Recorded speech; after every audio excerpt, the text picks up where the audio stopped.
pagi dan salam sejahtera untuk kita semuanya. Alhamdulillah, kita panjatkan puji serta syukur pada Allah Subhanahu wa Ta'ala sehingga kita bisa berkumpul pada hari ini dalam kegiatan forum diskusi terkumpul mengenai pengaruh TikTok terhadap gaya belajar mahasiswa. Di sini saya Kania Salsabila sebagai moderator dalam kegiatan hari ini, dan di sini ada para panelis kita. Silakan memperkenalkan diri terlebih dahulu. Perkenalkan, nama saya Dunia Firdaus. Perkenalkan, nama saya Aurelia Rizky Ramadanti. Halo, perkenalkan nama saya Nana Siti Kilian. Perkenalkan, nama saya Rizky Rahmadania. Perkenalkan, nama saya Ahmad Faris Rashid.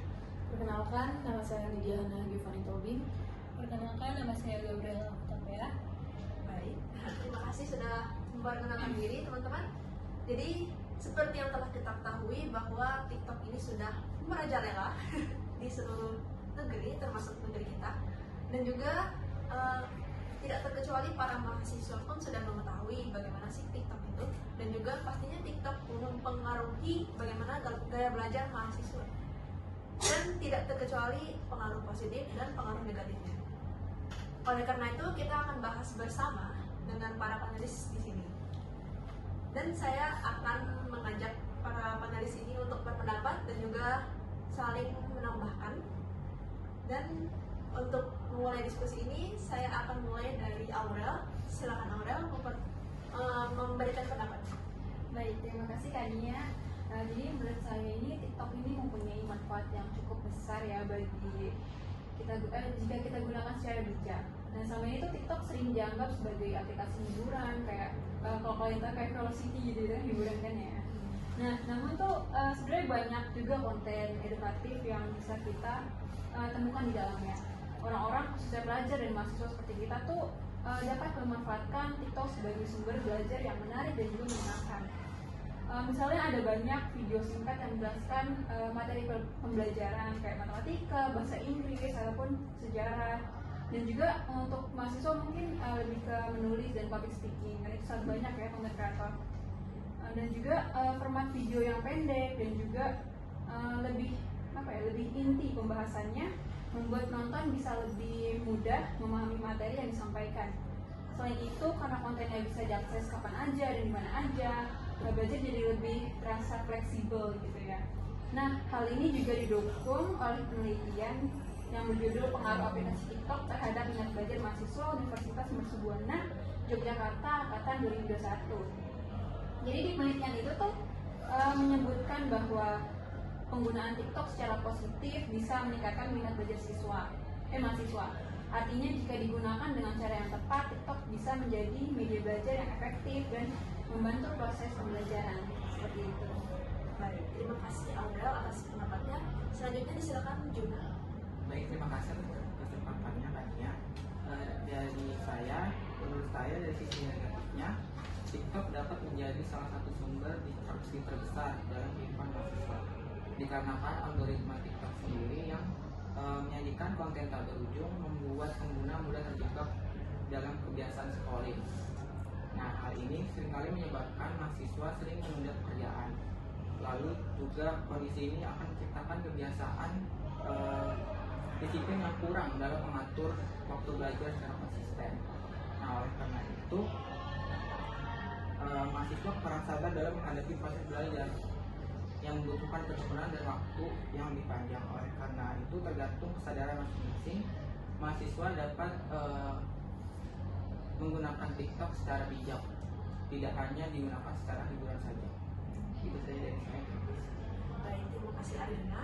Selanjutnya silakan kepada Lydia.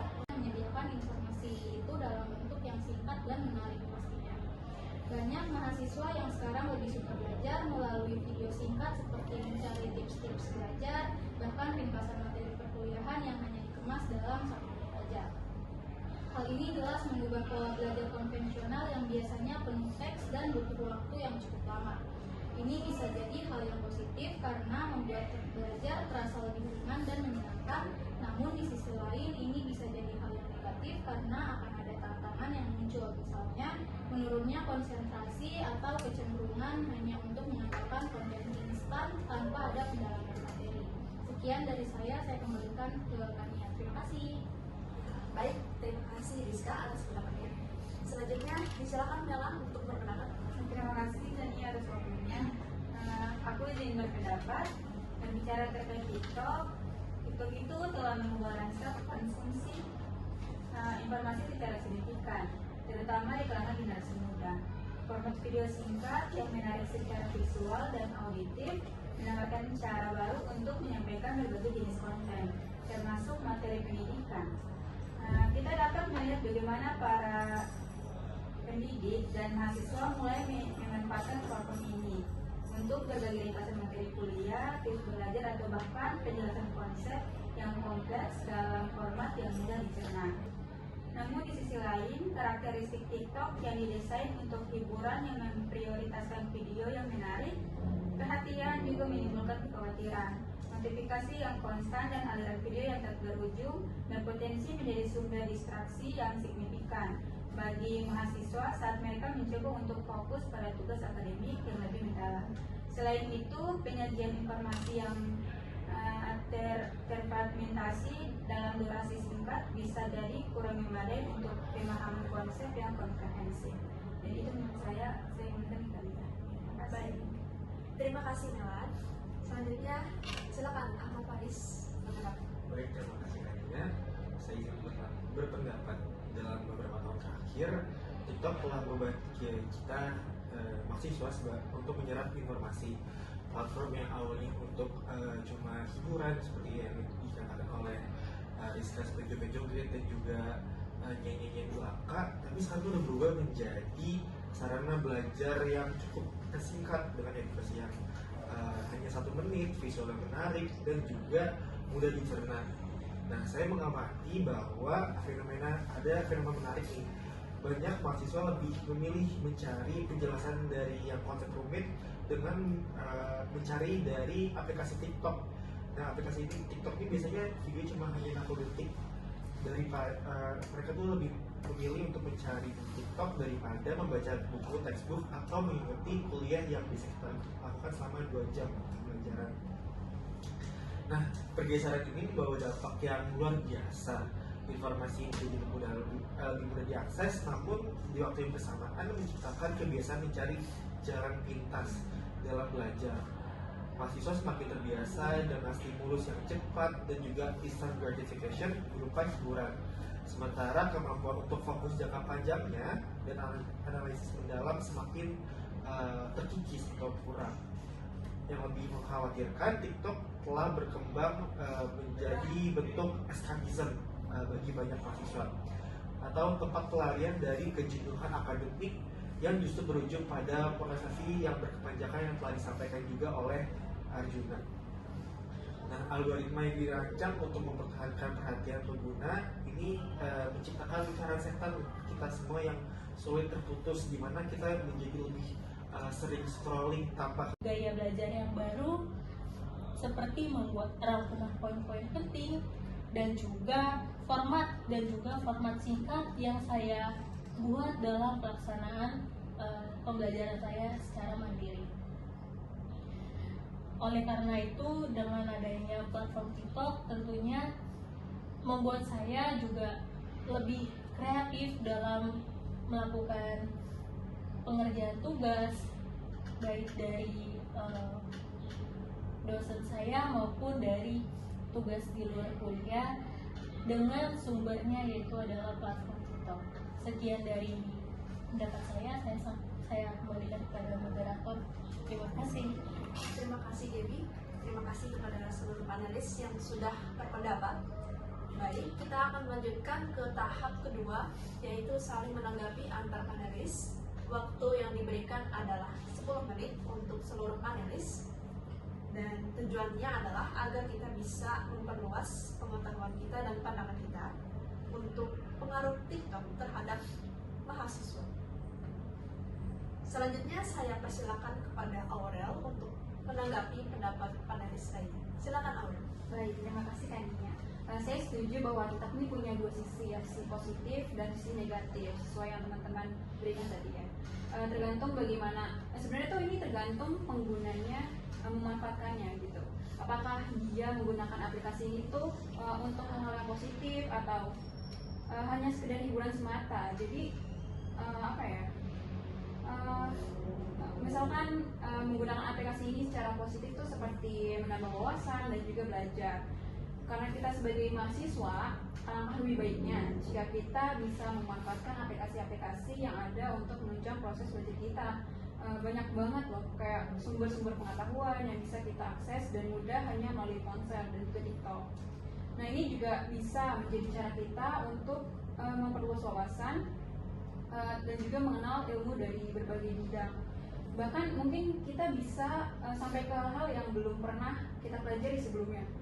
Dan dengan begitu ilmu yang kita peroleh nggak hanya bermanfaat untuk diri kita sendiri, tapi kita juga bisa bagikan kepada orang-orang lain gitu, seperti itu. Terima kasih Aurel. Selanjutnya dipersilakan kepada Arjuna untuk menanggapi pendapat panelis yang lain. Baik, terima kasih atas kesempatannya Kania. Berdasarkan hasil pernyataan dari tim yang ada di sini, saya simpulkan bahwa memang TikTok memiliki dua sisi yang berpengaruh dalam gaya belajar mahasiswa. Di samping dampak buruk TikTok yang saya sebutkan sebelumnya, memang tidak bisa dipungkiri TikTok menawarkan kemudahan dalam mengakses informasi dan materi secara cepat dan juga menarik. Nah, hal itu memang sesuai sekali dengan generasi saat ini. Lalu banyak juga mahasiswa yang terbantu karena materi yang biasanya sulit menjadi lebih mudah dalam bentuk video singkat yang ada di dalam TikTok. Intinya dari saya adalah penting bagi mahasiswa untuk punya kesadaran dalam menggunakan TikTok ini secara bijak. Lalu mengambil sisi positif dari penggunaan TikTok untuk belajar, tidak hanya sekedar joget-joget semata, agar tidak berdampak negatif bagi proses akademik mahasiswa itu sendiri. Itu saya dari saya, terima kasih. Terima kasih Arjuna. Selanjutnya disilakan kepada Lydia. Baik, terima kasih Kania. Kalau dari pendapat saya, TikTok sebagai platform media sosial berbasis video pendek ini menjadi bagian yang nggak terpisahkan gitu dari kehidupan generasi muda, termasuk mahasiswa dalam pembelajaran. Jadi berbagai pendapat yang telah disampaikan oleh rekan-rekan menggambarkan bagaimana platform ini bisa menjadi pedang bermata dua dalam konteks pendidikan dan gaya belajar. Kayak pendapat Aurel tadi yang memandang TikTok dari sisi positif. Aurel menekankan bahwa jika digunakan dengan bijak, TikTok bisa menjadi sumber belajar yang baik dan efisien.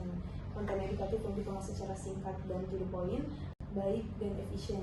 Konten edukatif yang dikemas secara singkat dan to the point membantu pelajar dan mahasiswa memahami materi dengan lebih mudah. Bahkan penelitian yang tadi sudah disampaikan oleh Aurel juga menunjukkan bahwa TikTok dapat meningkatkan minat belajar jika dilakukan secara tepat.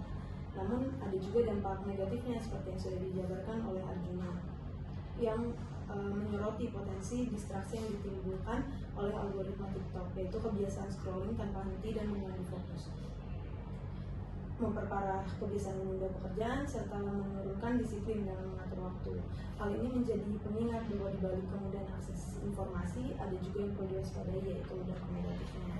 Jadi begitu banyak pendapat dari rekan-rekan tadi, dan dari berbagai pendapat tersebut dapat disimpulkan bahwa TikTok memiliki potensi besar sebagai alat bantu belajar, namun juga membuat tantangan yang tidak bisa diabaikan begitu saja gitu. Kunci utamanya terletak pada kemampuan individu untuk mengatur diri, memilah konten, serta tetap menjaga tujuan belajar. Institusi pendidikan pun perlu terlibat dalam memberikan arahan kepada mahasiswa agar dapat memaksimalkan manfaat TikTok tanpa terjebak di sisi negatif. Saya kembalikan kepada moderator. Terima kasih Lydia atas pendapatnya. Kemudian disilakan kepada Rizka. Baik, terima kasih atas kesempatannya Kania. Dari pernyataan teman-teman saya tadi, saya setuju bahwa TikTok itu sekarang lagi memang relevan dan sangat cocok untuk di kalangan kita sebagai mahasiswa ini. TikTok memang mempunyai dua sisi yang berbeda, namun di sisi lain di mana di satu sisi platform TikTok ini menawarkan konten edukatif yang dikemas secara menarik, singkat, dan tentunya mudah untuk dipahami. Hal ini dapat membantu kita sebagai seorang mahasiswa untuk memahami materi dengan lebih cepat dan menyenangkan, terutama bagi yang lebih suka belajar secara visual dan audio. Namun, di sisi lain, TikTok juga bisa menjadi bumerang kepada kita, Algoritmanya yang terus menampilkan konten tanpa henti bisa membuat kita mudah terdistraksi, seperti menunda-nunda tugas dan juga kurang fokus. Jadi pengaruh TikTok tergantung pada bagaimana kita menggunakannya. Kalau kita bisa bijak dalam memilah konten dan tetap disiplin, maka TikTok bisa jadi alat bantu belajar yang efektif. Tapi kalau kita tidak bisa bijak dalam memilah konten, justru bisa mengganggu konsentrasi dan kualitas belajar kita sendiri. Sekian dari saya kembalikan kepada Tania. Terima kasih. Baik, terima kasih Rizka. Kemudian saya silakan kepada Mela untuk berpendapat. Terima kasih Tania atas waktunya. Iya, dari pandangan saya diskusi ini tuh sungguh menarik karena teman-teman berhasil menyebarkan berbagai pengaruh TikTok. Hampir semua teman-teman sepakat bahwa pengaruh TikTok sangat bergantung pada kebijakan dan kesadaran diri masing-masing. Secara eksplisit, penggunaan TikTok bisa menjadi negatif atau positif tergantung pada kemampuan mahasiswa untuk membatasi diri dan memilah konten yang bermanfaat. Secara keseluruhan, diskusi ini memberikan gambaran yang komprehensif tentang dualitas pengaruh TikTok terhadap gaya belajar mahasiswa. Di satu sisi, ia menawarkan peluang baru untuk pembelajaran yang lebih menarik dan fleksibel, sementara di sisi lain, potensi distraksi dan dampaknya terhadap kemampuan belajar menjadi perhatian yang serius. Kunci utamanya terletak pada kemampuan mahasiswa untuk memanfaatkan TikTok secara cerdas dan bertanggung jawab. Itu pandangan saya kembalikan ke Kania. Baik, terima kasih Melan. Selanjutnya kepada Ahmad Faris. Silakan. Baik, Kania. Sebelumnya saya merasa diskusi ini hidup dan juga saya mendapat banyak pencerahan dari teman-teman semuanya. Nah, ada satu pertanyaan dari saya, apakah kita ini lagi menyaksikan transformasi cara belajar yang perlu diakomodasi atau justru adanya penurunan kualitas pembelajaran yang perlu diatasi? Nah, sebagai pelaku pendidikan kita semuanya dan pengguna pendidikan kita semuanya dan pengguna teknologi, kita perlu mengkaji secara kritis bagaimana memanfaatkan kekuatan platform TikTok dan sekaligus memitigasi dampak negatifnya terhadap kedalaman siswa dan untuk belajar. Perubahan cara belajar mahasiswa melalui TikTok yang telah disampaikan oleh teman-teman semuanya, seperti yang telah disampaikan bagaimana bahasa gaul untuk mempermudah Gaby untuk mendapatkan informasi, memang merupakan suatu fakta yang ada di kita semua.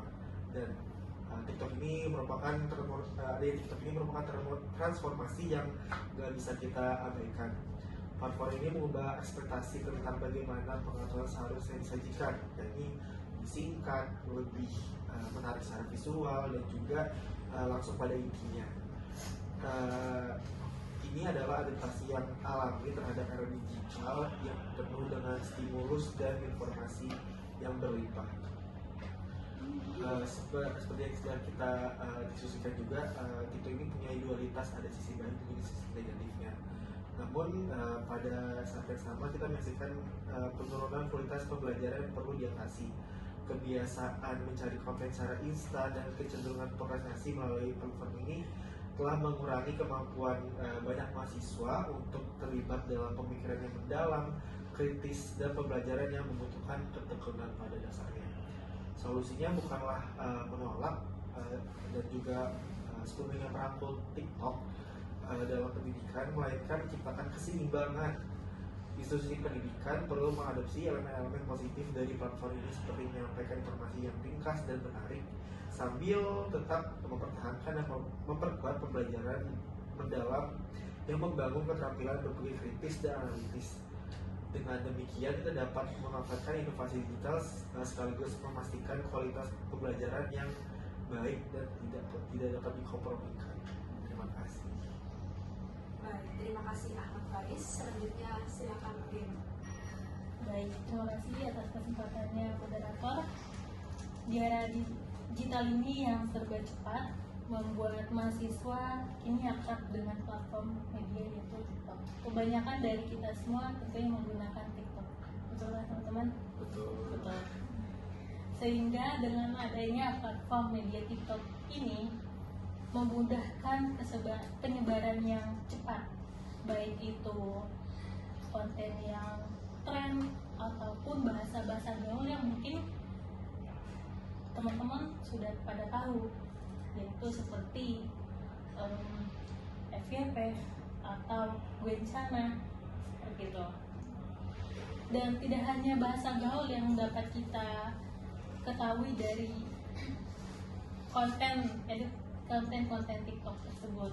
Ya, menurut pendapat saya, di era digital ini tentunya kita memiliki dan juga menggunakan aplikasi platform yaitu TikTok. Betul ya teman-teman? Nah, dari konten-konten TikTok ini tentunya kita dapat mengetahui dan juga dapat menyebar secara cepat, secara luas, baik itu konten-konten yang tren atau viral atau mungkin bahasa-bahasa gaulnya seperti FYP salah satunya.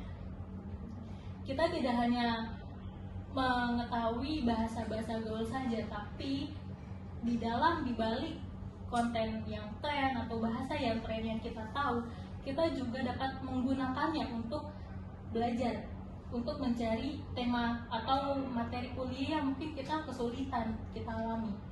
Nah, hal ini tentunya menghadirkan sisi positif dan juga negatif.